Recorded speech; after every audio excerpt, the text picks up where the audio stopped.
All right, welcome back to another edition of the Big Ten Morning Minutes. I'm your host, Michael Chen. You can give me a follow on Twitter at MFC2123. Once again, I apologize for being MIA for the past few weekdays. Like I said, I was in Minnesota, and it was a little tough to get away from the wedding events and obviously get a chance to record a podcast. So I apologize for the delay, but I'm going to recap you everything that's happened since last Thursday. So it's going to be a little longer version today, but should be a good one because yesterday there was some big time news in the conference as current commissioner Jim Delany has announced his retirement. He is going to be leaving at the end of the school year of next year, so he's got the full season of, obviously the conclusion of this year and then all of next year as well. And Delaney has he has come under fire for some things, but I think Jim Delany has done an absolutely fantastic job in his role as the commissioner since he's been doing it for such a long time, since 1989. So I think that he's really made a huge difference, especially monetarily in the conference with the creation of the Big Ten Network. I mean, to me, I think that was the single biggest thing that Delaney did in his tenure, because when you look at it now across the landscape of college athletics, the Big Ten Network has been absolutely fantastic, has been able to not only show you football and basketball games, but they get into the rest of the conference. They obviously show some of the non-revenue sports, and I think that's really big and important for exposure for the schools and the athletes as well. Because in all honesty, you have to look at the fact that those aren't necessarily big-time scholarship players, and they don't get all of this recognition they can, but a lot of them move on and be successful in their careers regardless of whether it's in athletics or what they choose to do for the rest of their lives. But it's still pretty interesting to be able to watch those other non-revenue sports aside from the big two that we're pretty much normally watching in basketball and football. So really good job there by Jim Delany. Obviously, he helped with the expansion of Penn State, and then obviously Nebraska, Maryland, and Rutgers later on. So I thought that was obviously a big thing, as the school now sits at 14 schools. The conference sits at 14 schools as opposed to the 11 that it started. Obviously he got the bowl games to get seven, have attached with 7 different schools for bowl games, and that is important as well, because that's more money for the conference.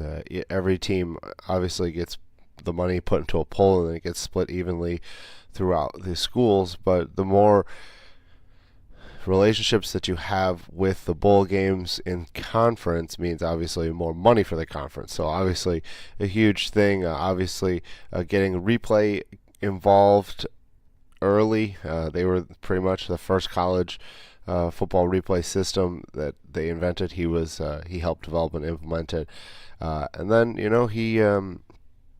he got the football attendance really up. He did it almost 14,000 more people. Just did a good job, I think, as commissioner.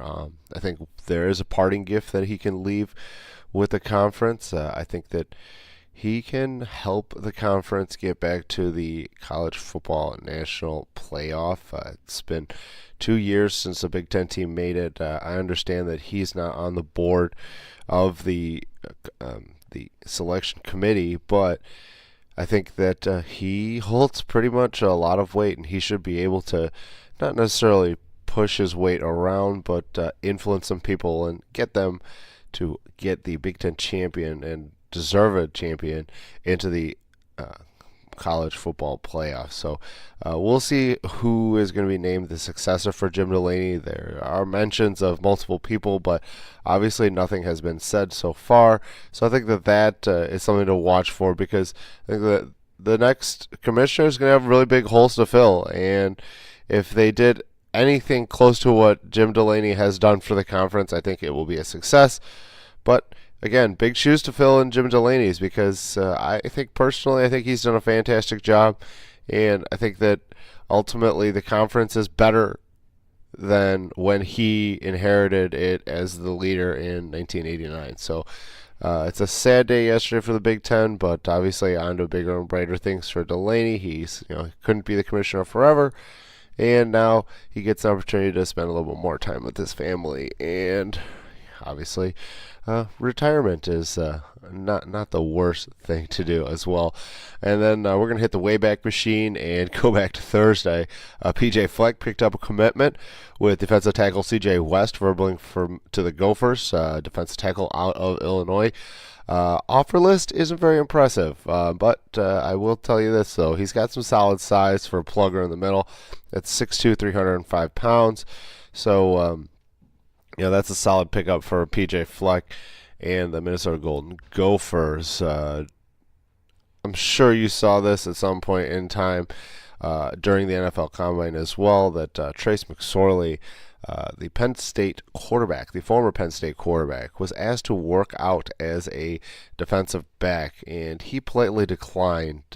Swan Barkley went up on Twitter, I believe, and thought that was disgraceful for teams to ask her that. But in all honesty, McSorley is not necessarily the biggest NFL prospect at quarterback. He ran a pretty solid 40, I believe it was around the 4.5 range. That's not necessarily quarterbacks because you don't see a lot of quarterbacks running as much, and he is a little slighter of build as well. He's not a big, he's not a huge, thick guy. He's right around 200 pounds. So I understand where NFL executives and general managers wanted him to get an opportunity, just to get a look, to see if there's versatility there. And he was obviously not very happy about that. And then some more Penn State news as well, as former offensive lineman Kevin Reiter is coming back to Apple Valley for a second stint. This time he's going to be the offensive graduate assistant after a few stops after his first stint with his alma mater. Although he only played 1 year as a grad transfer, obviously Penn State's been very, very good for him. So you look to him for him to continue his ascension in the coaching ranks as well. And then we're going to get to the hardwood as you're looking at a few things. I apologize that I missed the fact that Tom Izzo was also named to the Naismith Coach of the Year. So that's 3 Big Ten coaches with John Beilein and Matt Painter. And then some more Michigan State news. Looks like Kyle Ahrens is potentially done for the year as an injury has kind of pushed him out. Nick Ward is close, and is Matt McQuaid. They're right on the verge of returning. Nick Ward's going to see the doctor, I believe, tomorrow. So, and it looks like Tom Izzo might be itching to play him. So we'll see how that plays out. And then, again, McQuaid has been out for a little bit with an ankle injury as well. So we'll see how effective he is upon his return. But some good news for the Spartans. Cassius Winston was named a finalist for the Bob Cousy Award this past weekend. And you're looking at the school across the way, Michigan, playing without Charles Matthews, playing well without Charles Matthews. They still won against a top 25 ranked Maryland the other day, but he's still not 100%, and I think they need Matthews. They need his senior leadership going forward when they get to the tournament, obviously the conference tournament, and then beyond. Ron Harper Jr., the Rutgers forward guard, was named Freshman Player of the Week. Quick fun fact for you. If you recognize the name, that is the former Bulls star's son. I actually didn't know that that was his son, and did a little research yesterday, and lo and behold, that is the case. Amir Coffey won it for the regular Player of the Week inside the conference. So he obviously did a very good job recently on the hardwood this past week. And then a little quick note about some other sport is the Rutgers baseball family had the unfortunate passing of Fred Hill Sr. on Saturday morning. He was 84.